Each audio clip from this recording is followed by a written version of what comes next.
නැවක් නැගෙනහිරට පැයට kilometre 12ක වේගයෙන් පැය කාලයක් ගමන් කර ඉන්පසු දකුණට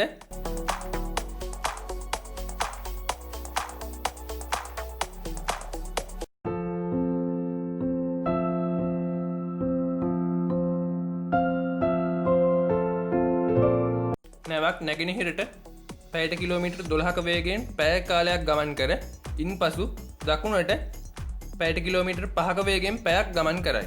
සම්පූර්ණ කාලය තුල නැවේ මධ්‍යක වේගය සහ මධ්‍යක ප්‍රවේගය. නැගෙනහිරට 12ක වේගයෙන් පැයක් ගමන් කරනවා. ඊට පස්සේ දකුණට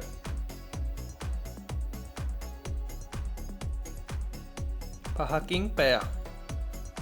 මේ ගැටලුව බොහොම ලේසි. මොකෝ අපිට කියන්නේ පැය කාලයක් තුල තමයි කිලෝමීටර් 12ක් යන්නේ. ඒ වගේම පැය කාලයක් තුල තමයි කිලෝමීටර් 5ක් යන්නේ. එතකොට අපිට මෙහෙම ගන්න පුළුවන්. කිලෝමීටර් 12ක් නැගෙනහිරට ගියා. මේ දුර කිලෝමීටර් 12යි. ඒ පැය කාලයක් තුලදීනේ. ඊට පස්සේ දකුණට කලින් වගේම 5යි කිලෝමීටර්. මෙන්න ආරම්භක ලක්ෂ්‍යය, මෙන්න අවසාන ලක්ෂ්‍යය. අපෙන් අහන්නේ මධ්‍යක වේගය සහ මධ්‍යක ප්‍රවේගය. අපිට වේගය ගන්න පුළුවන් මධ්‍යක වේගය මුළු දුර 12.5 කාලය පැය 2යි. 17 බෙදීම 2 8.5 kmh ඍණ 1. මධ්‍යක ප්‍රවේගය දැන් අපි හොයන්න ඕනේ. මධ්‍යක ප්‍රවේගය අපිට හොයන්න පුළුවන්. මධ්‍යක ප්‍රවේගය කියන්නේ මුළු විස්ථාපනය බෙදීම ගත වූ කාලය. මෙන්න ආරම්භක ලක්ෂ්‍යය, මෙන්න අවසාන ලක්ෂ්‍යය. මේ පාදයේ දිග 12යි නම් මේ පාදයේ දිග 5යි නම් පයිතගරස් ප්‍රමේයයෙන් මේ පාදයේ දිග කීයද? 13යි. එහෙනම් මධ්‍යක ප්‍රවේගය කියන්නේ මුළු විස්ථාපනය බෙදීම ගත වූ කාලයනේ. මුළු විස්ථාපනය 13යි. ඒ සඳහා ගත වූ කාලය පැය 2ම තමා. එතකොට 6.5යි පැයට කිලෝමීටර්.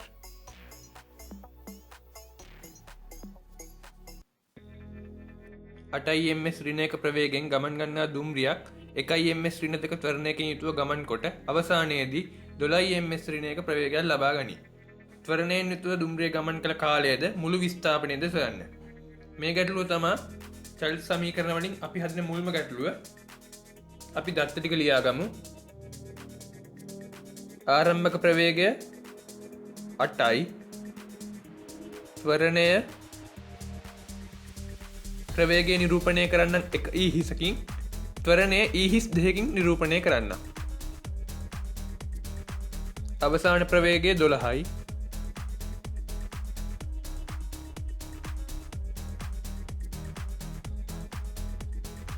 අපෙන් අහන්නේ විස්ථාපනය සහ කාලය. අපි දන්නවා අවසාන ප්‍රවේගය කියන්නේ v. ආරම්භක ප්‍රවේගය u. ත්වරණය a. එතකොට අපිට දාන්න පුළුවන් මේ චලිතය සලකලා v සමානයි u ධන at. අවසාන ප්‍රවේගය 12යි. ආරම්භක ප්‍රවේගය 8යි. ත්වරණය 1යි. කාලය 4යි.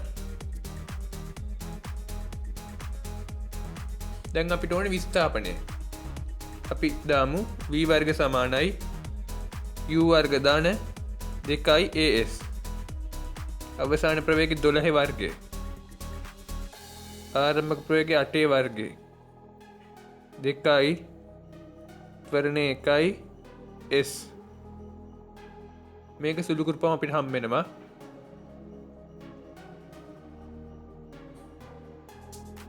මීටර් 40යි. 8 වෙනි ගැටලුව.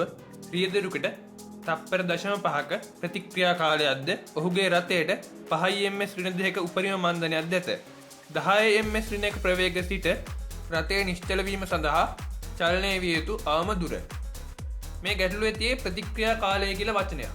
ප්‍රතික්‍රියා කාලය කියන්නේ යම් සංසිද්ධියකට මුහුණ දුන්නාම ඒ සිද්ධියට මුහුණ දුන්න අවස්ථාවේ ඉඳලා ඒකට ප්‍රතිචාර දක්වන්න ගත වෙන කාලය තමයි ප්‍රතික්‍රියා කාලය කියන්නේ. ඒ කියන්නේ අපිට මෙන්න මේ වගේ උදාහරණයක් ගන්න පුළුවන්. වාහනයක් හැප්පෙන්නේ යන අවස්ථාවක් වගේ නම් බ්‍රේක් කරලා ඒ වාහනේ නවත්තන්න ගත වෙන කාලය තමයි ප්‍රතික්‍රියා කාලය වෙන්නේ රියදුරාගේ. අපි දත්ත ටික ලියා ගමු. කලින් වගේම ත්වරණය 5යි. දැන් චලිත වන ප්‍රවේගය 10යි. නිශ්චල වෙනවා කියන්නේ අවසාන ප්‍රවේගය 0යි. ප්‍රතික්‍රියා කාලය 0.5යිනේ. මෙන්න ප්‍රතික්‍රියා කාලය. ඒ ප්‍රතික්‍රියා කාලය තුලදී අර 10 ms ඍණ 1 කියන ප්‍රවේගයමයි වස්තුව සතු වෙන්නේ. ඒ කියන්නේ වාහනේ සතු වෙන්නේ 10 ms ඍණ 1 කියන ප්‍රවේගයමයි. ඒ අවස්ථාවේ ප්‍රවේගය වෙනස් වෙන්නේ නැහැ. මේ පහක මන්දනේ බ්‍රේක් කරාට පස්සේ තමයි යෙදෙන්නේ. එතකොට S = ut දාන්න පුළුවන්. 10යි 0.5යි. එතකොට ඒ අවස්ථාවේ මීටර් 5ක් ගමන් කරලා තියෙයි. මේ ටිකයි ප්‍රතික්‍රියා කාලය තුල. ඊට පස්සේ අපි හොයන්න ඕනේ ඉතුරු කොටස. මේ 10 ඉඳලා 0 වෙනකම්.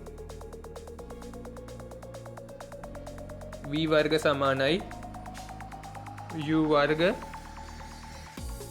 ධන 2s. අවසාන ප්‍රවේගය 0යි. ආරම්භක ප්‍රවේගය 10යි. 2යි. ත්වරණය 5යි. ඒක මන්දනයක්. ඒ කියන්නේ ඍණ 5යි. විස්ථාපනයේ s 10 වර්ග 100යි.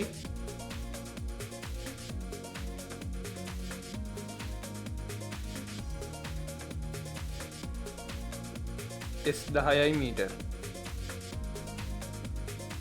ප්‍රතික්‍රියා කාලය තුල මීටර් 5ක් යනවා. ඊට පස්සේ මීටර් 10ක් යනවා. ඔක්කොම මීටර් 15. මෝටර් රථය නිශ්චලතාවයෙන් ගමන් නරඹා 0.2 ත්වරණයකින් තප්පර 5ක් ගමන් කොට ලබාගත් ප්‍රවේගයෙන් එතැන් සිට විනාඩි 5ක් ගමන් කරයි. ඉන්පසු ඒ මන්දනය වී තප්පර 30කදී නතර වේ. රථය ඇති කළ මුළු විස්ථාපනය. ආරම්භක ප්‍රවේගය 0යි. ත්වරණය 0.2යි.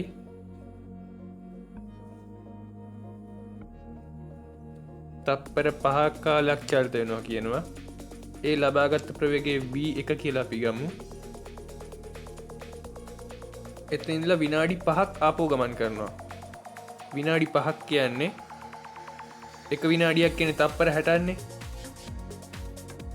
ඒක තප්පර වලට කන්වර්ට් කරොත් 5 වතාවක් 60. ඊට පස්සේ මන්දනයක් වෙනවා.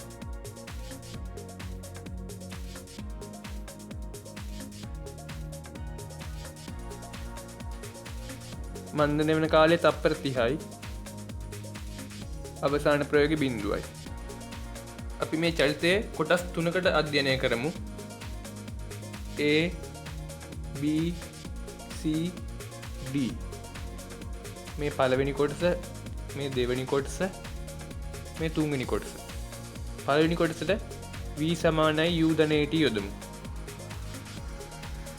අවසාන ප්‍රවේගය අපි දන්නේ v1යි. ආරම්භක ප්‍රවේගය 0යි. ත්වරණය 0.2යි.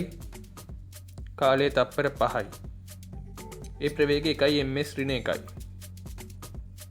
මේ පළවෙනි කොටස තුල විස්ථාපනය අපි S1යි කියලා ගමු. දෙවෙනි කොටස තුල S2යි. තුන්වෙනි කොටසේ S3යි. අපි S1 මුලින්ම හොයමු. S1 ut ධන භාගයක් at වර්ගය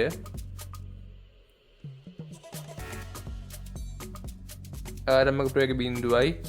එතකොට කාලය ආදේශ කළාට මේ සම්පූර්ණකම 0යි.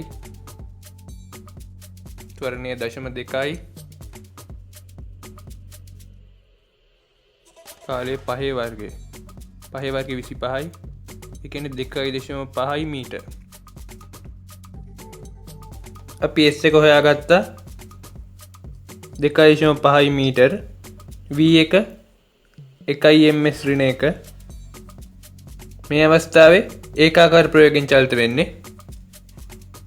අපිට ඒ දුර හොයන්න පුළුවන්.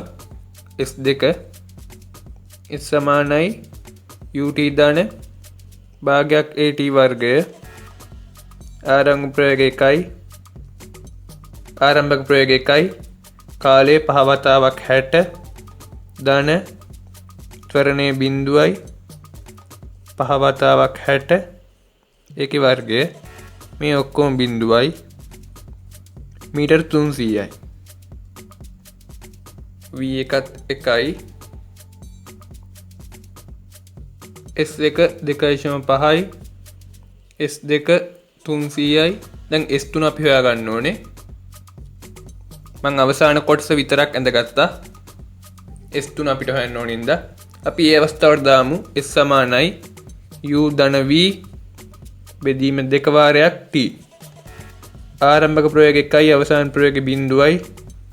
ඒක දෙකෙන් බෙදලා කාලෙන් වැඩි කරන්න ඕනේ. කාලෙ 30යි.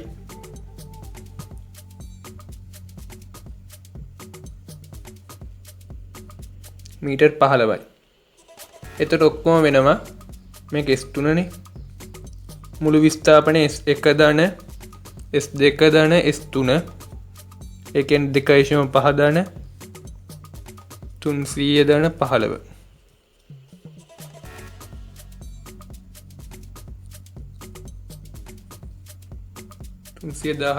.5යි. මිශ්‍රතාවෙන් ගමන් නර්මන වස්තුවක් තප්පර 60 කාලයක් 11 බෙදීම 30ක ms ඍණ දෙක ඒකාකාර ත්වරණයකින්ද ඊළඟ කොටස නියත ප්‍රවේගයෙන්ද අවසාන කොටස 11 බෙදීම 10 ms ඍණ දෙක ඒකාකාර මන්දෙන් චලිත වී නිශ්චලතාවයට පත්වේ. ගමන සඳහා ගත වූ මුළු කාලය තප්පර 600ක් නම් දුම්රියේ උපරිම ප්‍රවේගය සහ මුළු විස්ථාපනය වන්නේ.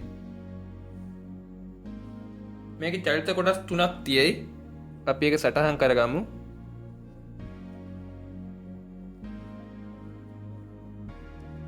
එක්කොළහ බෙදීම 30යි ms ඍණ 2යි ඊළඟ කොටස නියත ප්‍රවේගයක්. ඒ කියන්නේ මේ ලක්ෂ්‍ය දී ලබාගත් ප්‍රවේගය v1යි නම් ඒ ප්‍රවේගය 30යි. මේ ලක්ෂ්‍ය ලබාගත් ප්‍රවේගය 30යි. නියත ප්‍රවේගයක් හින්දා ආරම්භ ප්‍රවේග බිඳුවයි අවසාන කොටස ත්වරණය එක මන්දනයක්.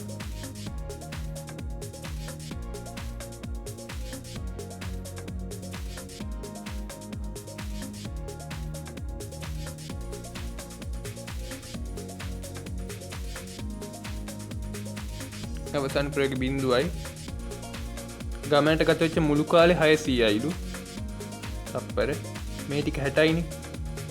ඒ කියන්නේ මේ ටික 540ක් වෙනවා. අපෙන් අහන්නේ උපරිම ප්‍රවේගය සහ මුළු විස්ථාපනය. මේ ගැටලුවේ මුලින්ම අහන උපරිම ප්‍රවේගය තමයි මේ v1. මොකෝ බිඳුවෙන් ඉඳලා v1ට ප්‍රවේගය වැඩි වෙලා ඒ ප්‍රවේගයෙන් තමයි මෙන්නත් තියෙන්නේ ඒකාකාර ප්‍රවේගයක් නිසා. ඊට පස්සේ ඒ ප්‍රවේගය බිඳුවක් වෙනවා මේ ලක්ෂ්‍යදී. අපිට මේ ප්‍රවේගය හොයන්න පුළුවන් මේ චලිත කොටසට v සමානයි u ධන at දාලා.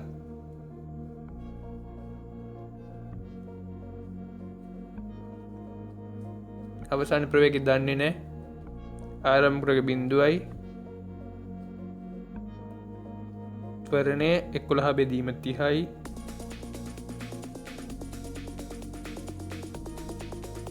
කාලය 60යි.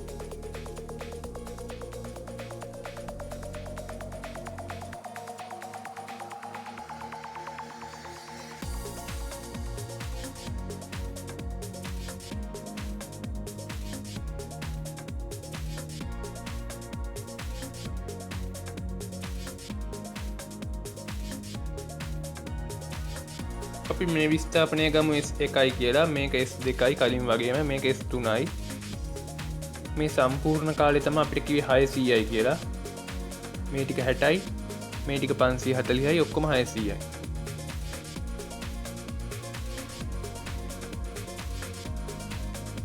අපි S1 හොයමු. S1 හොයන්න අපිට පාවිච්චි කරන්න පුළුවන් S සමානයි ut ධන භාගයක් at වර්ගයේ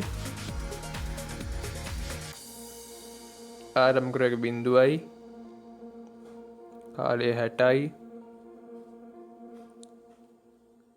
ත්වරණය 11 බෙදීම 30යි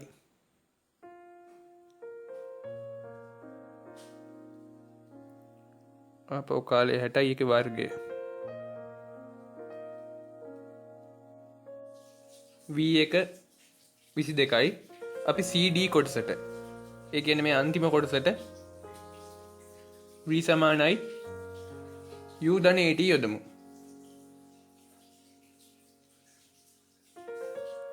අවසාන ප්‍රවේගය බිඳුවයි. ආරම්භක ප්‍රවේගය 22යි.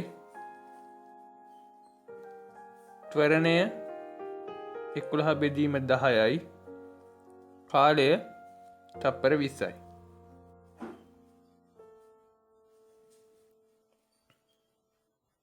මං ආපහු ඒ රූප සටහන අඳින්න. මුල් කොටසට 60යි. සම්පූර්ණ ප්‍රමාණය 600යි. CD වලට 20ක් ආවා. ඒ කියන්නේ මේ ටික 520යි.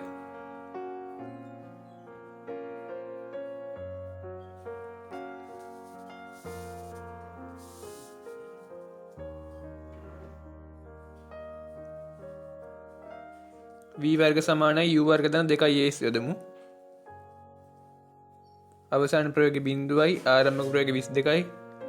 22 වර්ගය ධන 2 ත්වරණයේ මන්දනයක් හින්දා ඍණ 11 බෙදීම 10යි. S3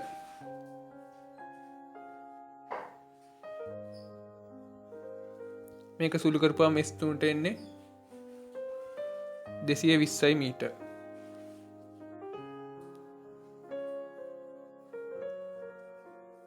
BC කොටස සලකමු. ප්‍රවේගය වෙනස් වෙන්නේ S සමානයි UT දාන්න පුළුවන්. 22 වතාවක්.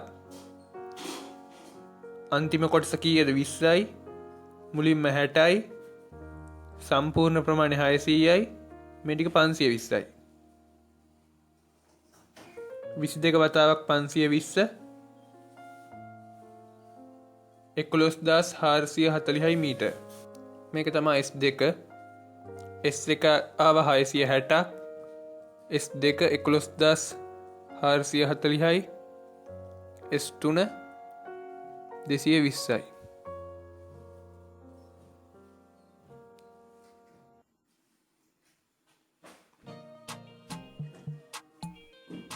මුළු විස්ථාපනය S1 ධන S2 ධන S3 660 11440 220 12320යි.